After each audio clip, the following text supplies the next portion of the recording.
स्वागत है आपका हमारी इस नई वीडियो में। इस वीडियो में हम लोगों ने बात करेंगे कि किस तरह से सोशल साइंस को आप अटेम्प्ट कर सकते हैं। जैसा कि इससे पहले हमने बात किया है कि कैसे आप लोग को 1 महीना के अंदर आप लोग को तैयारी करनी है, आप लोग को अपना सिलेबस कंप्लीट करना है और उसके बाद साइंस एंड टेक्नोलॉजी में हम लोगों ने बात किया कि किस तरह से आपको साइंस एंड टेक्नोलॉजी को आप लोग को मार्क वाइज आप लोग को कैसे अटेम्प्ट करना है। अब यहाँ पर सोशल साइंस के ऊपर हम लोग बात करेंगे। एनआईएस के स्टूडेंट सभी लोग आप लोग इस चीज पे ध्यान दें कि सोशल साइंस जो आप लोग का कोड है 213 ये दूसरे बोर्ड्स जैसा नहीं है। जैसे दूसरे बोर्ड्स में क्या होता है ना, वहाँ पर सोशल साइंस में मार्क्स लाना बहुत टफ होता है, वहाँ पर मार्क्स कटते भी बहुत हैं। लेकिन आपके यहाँ पर 27 चैप्टर जितने भी हैं, यहाँ पर टोटल आप लोग का जो 27 चैप्टर है सब एक जैसा भी नहीं है। उन लोगों में वो भी मार्किंग प्रॉब्लम रहती है। आप लोग को यहाँ पर सारा सब्जेक्ट सारा चैप्टर्स एक तरह से नहीं पढ़ना है। हर चैप्टर्स पढ़ने का आप लोग का तरीका अलग होना चाहिए। मैं यहाँ पर आपको एक गोल्डन चैप्टर का लिस्ट दे रहा हूँ कि किस तरह से आप लोग को ये 30 दिन उसको पढ़ना है और 30 दिन के लिए आप लोग को ये मैप आप लोग फॉलो करिए। तो जिसके पास अगर आप लोग के पास समय नहीं है तो आप लोग आराम से इससे बहुत अच्छे मार्क्स ला सकेंगे। ठीक है, तो यहाँ पर आप लोग को इस 2026 के आप लोग को एग्जाम की सबसे जो सीक्रेट जो आप लोग की मार्किंग स्कीम्स है उसके बारे में समझते हैं कि कैसे आप लोग इसको मार्किंग कर सकते हैं। तो सबसे पहला चीज इतना तो आप लोग को सबको पता होगा कि 80 मार्क्स का थ्योरी है और 20 मार्क्स का टीएमए है। टीएमए आप सभी का कंप्लीट हो चुका है और आशा करते हैं कि टीएमए लगभग आप लोग का सभी का अच्छा ही गया है। तो आप लोग को थ्योरी को मैक्सिमाइज करना है कि कितना ज्यादा थ्योरी में आप लोग मार्क्स ला सकें। और सोशल साइंस में मार्क्स लाना इजी है। अगर आप लोग को कॉन्सेप्ट्स के बारे में अच्छे से थोड़ा बहुत पता है तो आप लोग आराम से इसमें बहुत अच्छा मार्क्स ला सकते हैं। तो चलिए स्टार्ट करते हैं। Welcome to My Teacher. Let's unlock your potential together. जैसा कि आपको पता है कि आप लोग का टीएमए कंप्लीट हो ही चुका है। प्रायोरिटी में आप लोग को 80 मार्क्स थ्योरी के लिए अभी कैसे मैक्सिमाइज उठाने हैं। तो मैं आप सभी को बताऊंगा, एक एडवाइस करूंगा कि आप सभी अभी कुछ नोट लेकर के बैठें। किसी भी जगह में कोई पेन पेपर अगर होगा तो उसमें नोट ले लीजिए कि किस तरह से आप लोग को अभी स्टार्ट करना है। तो सबसे पहला बात है, मैं ऐसा अभी प्रिपेयर कर रहा हूँ, मैं ऐसा मान लीजिए मैं एज्यूम कर रहा हूँ कि आप लोग का प्रिपरेशन पूरा कंप्लीट नहीं हुआ है। तो 1 महीने में आप लोग क्या-क्या कर सकते हैं और कैसे करना चाहिए, कितना करना चाहिए, उसके बारे में बात करेंगे हम लोग। तो मान लेते हैं आप लोग के पास समय अभी कम है, 1 महीना ही है, तो यहाँ से शुरू करना है हमने।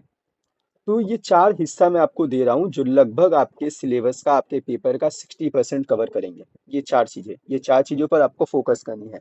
सबसे फर्स्ट, भारत का स्वतंत्रता संग्राम।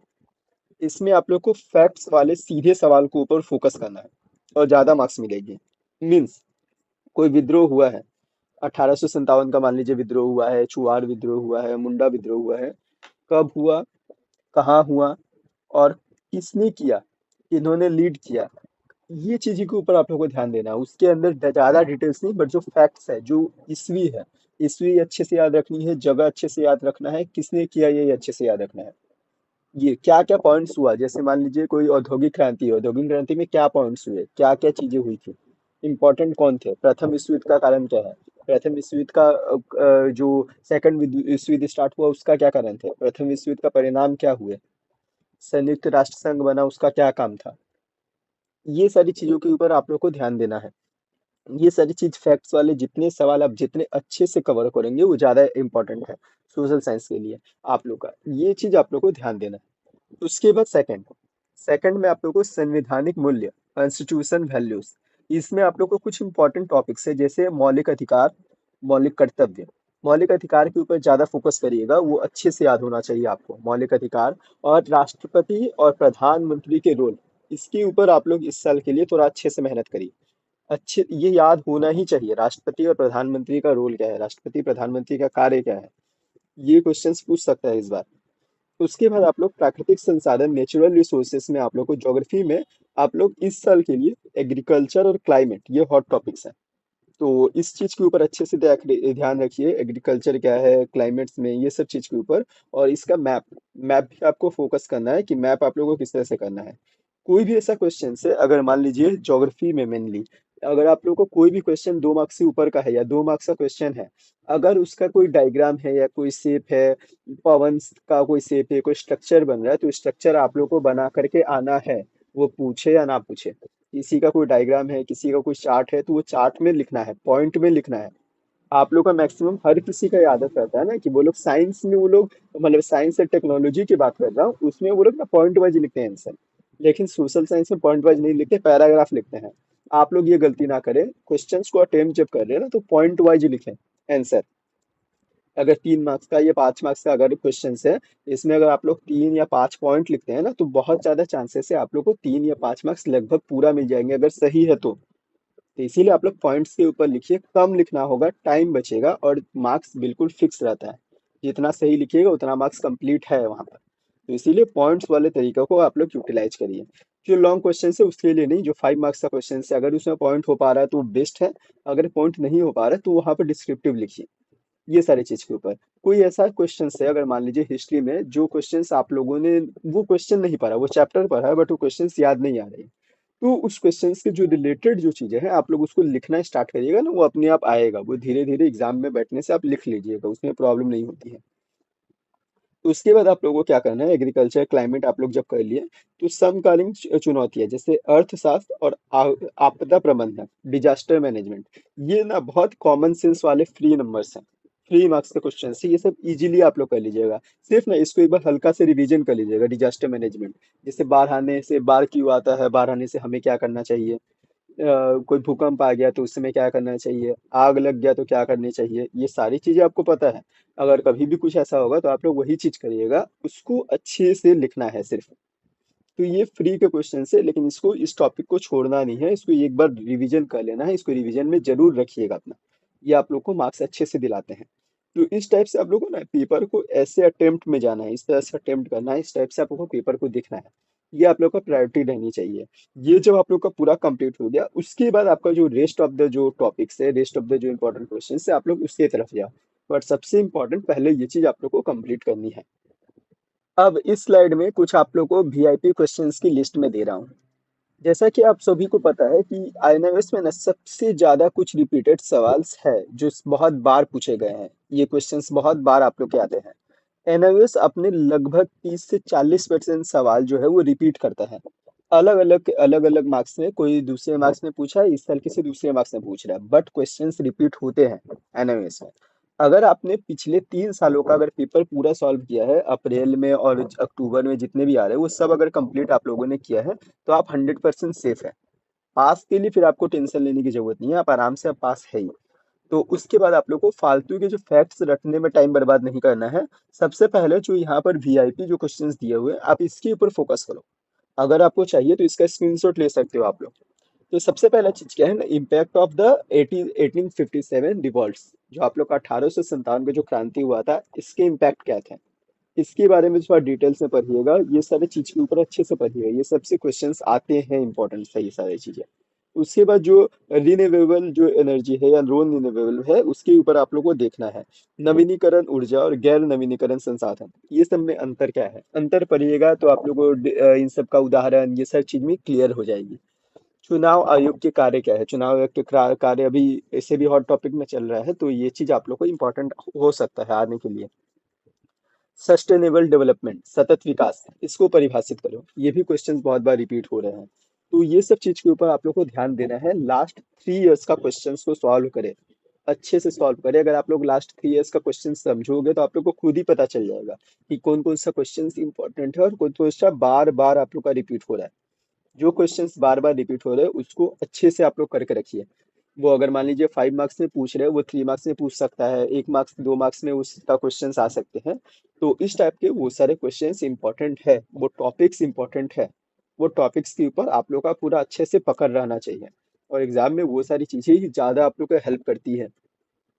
यहाँ पर इस स्लाइड में हम लोग बात करेंगे कि किस तरह से क्वेश्चंस आते हैं, किस टाइप का क्वेश्चंस आते हैं और कितना मार्क्स कैरी करते हैं वो लोग। जैसे कि यहाँ पर थोड़ा आप लोग ध्यान दीजिए, यहाँ पर ध्यान देने वाली चीजें हैं। आप लोगों को जो एमसीक्यू है 1 मार्क्स वाला वो 20 मार्क्स का आ रहा है।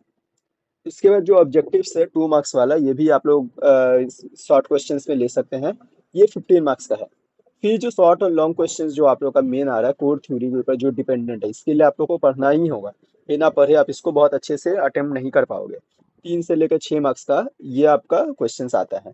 वो आपका क्योर थ्योरी के ऊपर है। उसके बाद जो मैप वर्किंग, 4 मार्क्स का आपका मैप आएगा, मैप पॉइंटिंग, ये ज्योग्राफी और हिस्ट्री मिला करके आते हैं। तो मेनली यहाँ पर आप लोग अगर अच्छे से ध्यान से अगर आप लोग देखिएगा तो आपको पता चलेगा कि 35 मार्क्स जो है वो सिर्फ और सिर्फ 1 और 2 मार्क्स वाले सवाल में ही है। मतलब अगर आपको बेसिक डेफिनेशन और तारीख सिर्फ याद है, सिर्फ इतना आप लोगों ने कर लिया, डेफिनेशन याद है, तारीख याद है, और लगभग किस कौन सा चीज किसने स्टार्ट किया नाम याद है सिर्फ इम्पोर्टेंट, तो आप लोग पहले से ही पास हो चुके हो। पास होने के लिए आप लोग को अब ज्यादा मेहनत नहीं करनी है। जितने भी लोग हैं, आपको किस मॉड्यूल में सबसे ज्यादा डर लगता है, वो आपका भूगोल है या इतिहास है? अगर इसमें से अगर आप लोग को जिस भी टॉपिक में आपको ज्यादा डर लगता है, आप लोग उसको कमेंट करिए। तो उस टॉपिक के ऊपर मैं पूरा एक वन शॉट वीडियो बनाकर डालूंगा कि किस टाइप से आपको उस टॉपिक को स्पेशली आप लोगों को कैसे कवर करना है और एग्जाम में उसमें कैसे आप लोग मैक्सिमम मार्क्स ला सकते हैं। तो इसमें सबसे पहले आप लोग को क्या करना है, जितना भी वन लाइनर जो क्वेश्चंस है, आप लोग को मेनली हर बुक के लास्ट में आप लोग को दिया हुआ कि इसमें हमने क्या सीखा इन टेक्स्ट, ये जो क्वेश्चंस है, ये जो पॉइंट्स है, वहां पर जो चीज लिखे हुए वन लाइनर, वो अच्छे से याद कर लो। वो अकेला वो आपको बुक से ही क्वेश्चंस आती है, उसके लिए क्वेश्चंस बाहर से नहीं आते हैं। अगर आप लोग को वो अच्छे से पूरा याद है तो आप लोग का 35 मार्क्स वहां से आप लोग को पक्का मिल जाएगा। और वो 35 मार्क्स अगर आप लोग का कंप्लीट रहेगा ना, तो ये जो शॉर्ट क्वेश्चन जो 3 3 मार्क्स वाले 4 मार्क्स वाले जो क्वेश्चंस रहेंगे, आप लोग उसमें भी आपको हेल्प मिलेगा, क्योंकि आप लोग का कॉन्सेप्ट क्लियर रहेगा, आपको उस चीज के बारे में पता है। तो आप लोग उसमें भी अच्छा मार्क्स करोगे। और उसके बाद मैथ में किस तरह से अटेम्प्ट करना है उसके बारे में हम लोग बात करते हैं। अब आप लोग को यहाँ पर ना टॉपर्स का कुछ प्रेजेंटेशन सीक्रेट्स बताता हूँ। टॉपर्स क्या होते हैं ना, उन लोग का माइंडसेट क्या होता है, वो लोग हमेशा एग्जाम में खुद के मार्क्स के बारे में भी ज्यादा नहीं सोचते कि मुझे मार्क्स चाहिए, मुझे मार्क्स चाहिए।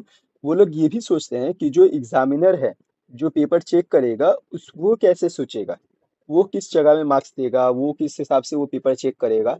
तो ये लोग ना उसके हिसाब से भी सोचते हैं कि एग्जामिनर ये जब मेरा पेपर उनके हाथ में आएगा तो वो लोग कैसे इसको डील करेंगे, वो लोग कैसे मार्क्स बैठाएंगे। तो इसके लिए उन लोग का एक जो पैटर्न है उसके बारे में बताता हूँ। इसमें आप लोग को अगर आप लोग को करना चाहते हैं तो आप लोग ना एनआईएस के जो एग्जामिनर्स है, वो उसको हजारों कॉपी आप लोग को चेक करनी है। वो लोग का जो डे का जो काम होता है, जब चेक करने के लिए वो लोग बैठेंगे तो हजारों कॉपी हम लोग को चेक करनी है।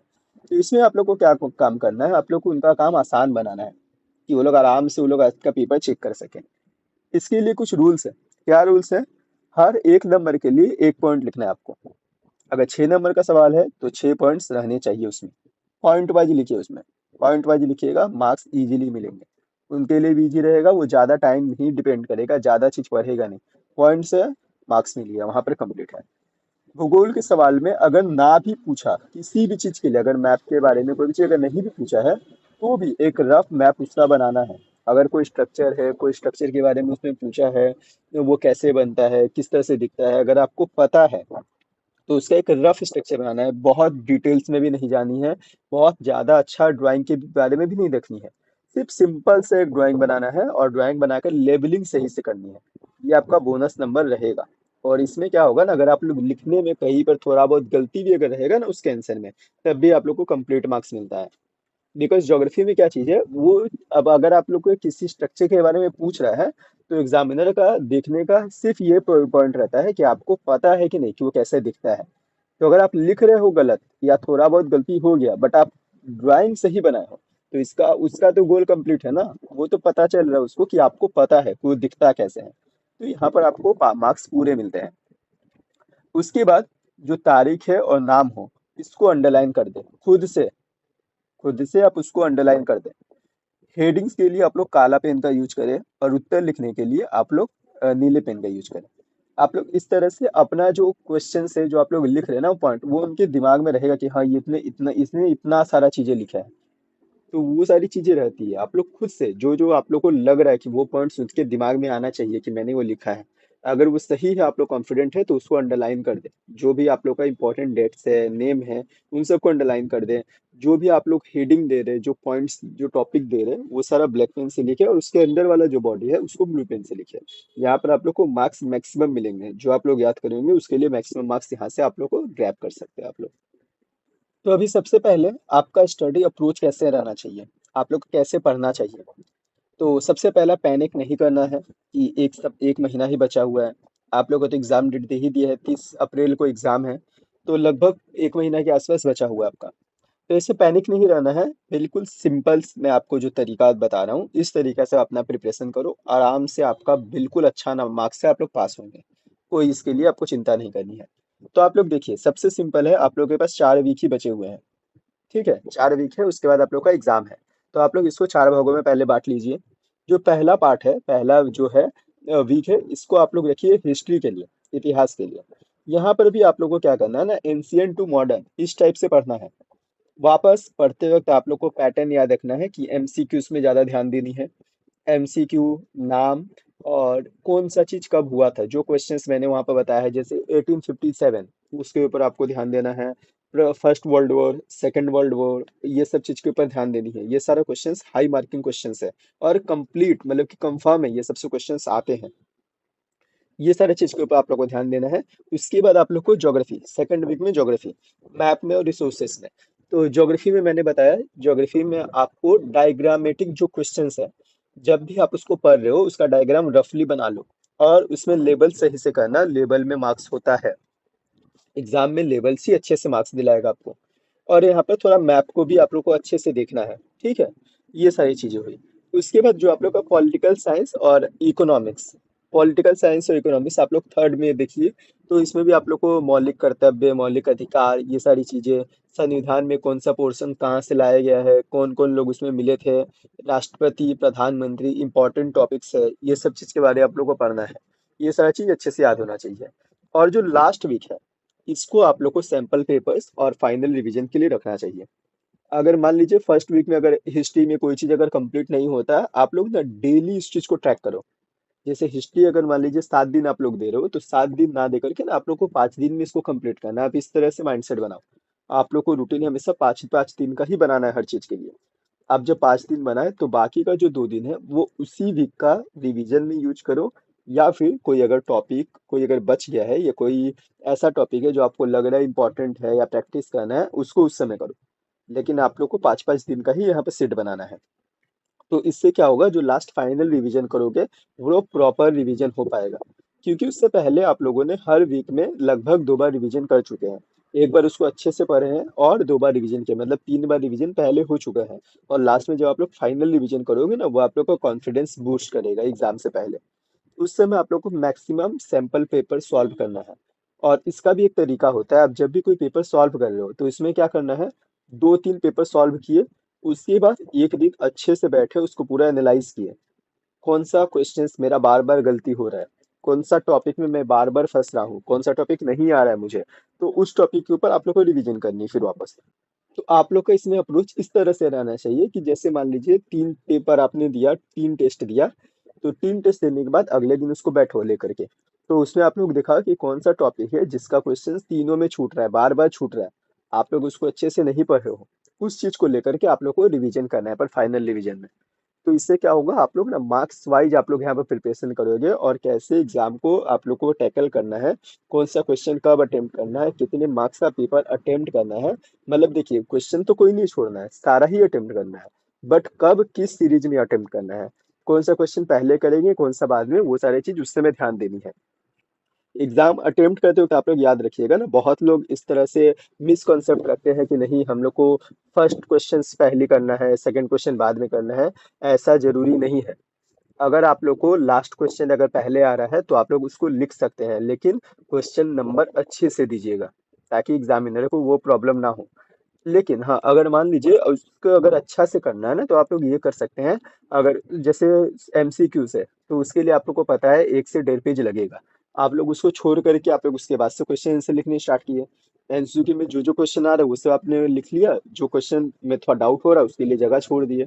इस तरह से जगह छोड़ छोड़ करके आप लोग आगे बढ़ते जाइएगा। फिर जब वो क्वेश्चन याद आएगा तो उसके लिए वहां पर लिख लीजिएगा, बट आप लोग को लिखना स्टॉप नहीं करना है। और स्टार्टिंग किसी भी पेपर का स्टार्टिंग हमेशा अपने स्ट्रांग पॉइंट से ही करिएगा, जो अच्छे से याद है वही से स्टार्ट करिएगा। और वो से स्टार्ट करते हुए आप लोग को आगे जाना है। कि अगर 3 घंटा का पेपर है, तो पहला 1.5 घंटा में मुझे जितना आता है मैं सब लिख दूं। जितना अच्छे से आता है, जिसमें बिल्कुल मेरा डाउट नहीं, वो पूरा लिख दूं 50% में। 1.5 घंटे में मैं लिख दूंगा। उसके बाद 1.5 घंटे में अगर मान लीजिए जो भी 30% 40% जो क्वेश्चंस बचे हैं, उसके ऊपर फिर आपको ध्यान देना है। फिर उसमें आप लोगों को देखना है कि इसको कैसे अटेम्प्ट करेंगे, इसमें क्या लिख सकते हैं, किस तरह से हो सकता है, वो चीज़ बाद में देखनी है। बट पहला आधा घंटा आप लोग को बिल्कुल सही, मतलब कि जो पासिंग का जो आप लोग का टेंशन होता है वो पहला आधा घंटा में, मतलब 50% जो टाइम है, 1.5 घंटा, उसमें कंप्लीटली चला जाना चाहिए। पासिंग का टेंशन नहीं रहेगा। उसके बाद जो आप लोग का 50% टाइम है, 1.5 घंटा, उसमें आप लोग मार्क्स उठाने के ऊपर आप लोग आगे भागिएगा कि कितना ज़्यादा मार्क्स उठ सके। तो इस तरह से आप लोग को इसमें ध्यान देना है कि किस टाइप से आप लोग को करना है। अब इसमें जल्दीबाजी नहीं करनी है, एक सप्ताह एक सब्जेक्ट, इस तरह से रखना है। 25 अप्रैल तक आपका पहला रिवीजन पूरा हो जाना चाहिए। उसके बाद जो लास्ट का जो 26 से 29 अप्रैल रहेगा, इसमें मैं 100 MCQ सेट का एक आप लोग को दे दूंगा, आप लोग उसको सॉल्व करेंगे, उसको याद करने के लिए रखिएगा। वो 2-3 दिन वो आप लोग के लिए लास्ट में आप लोग का हेल्प करेगा। पहले अभी आप लोग ये टॉपिक्स पढ़िए अच्छे से। तो ऑल द बेस्ट सभी को। आपके पास पूरा 1 महीना है, पैनिक नहीं होना है। ये आपकी जो 1 महीना है ना, ये आपकी लाइफ का, आपकी जिंदगी का टर्निंग पॉइंट हो सकता है। मैंने आप लोगों के लिए क्या किया है, इसमें जितने भी इम्पोर्टेंट जो एमसीक्यूज आते हैं जिस टॉपिक के ऊपर, मैंने उसका एक लिस्ट बना दिया है। जो टॉपिक आप लोग का इम्पोर्टेंट है, जिसके ऊपर पढ़ना है, मैं उसका एक टॉपिक से एक आप लोग को लिख करके दे दे रहा हूँ यहाँ पर पीडीएफ में। और उसके साथ साथ जो आप लोग का मैप में जिसके बारे में देखना है, मैं वो चीज़ यहाँ पर मेंशन कर दे रहा हूँ। डिस्क्रिप्शन में दिए गए लिंक से आप लोग उसको चेक कर लीजिएगा। और अगर आप मेरे साथ इस 30 दिन का चैलेंज ले रहे हैं तो इस वीडियो को लाइक करें। मिलते हैं अगली वीडियो में।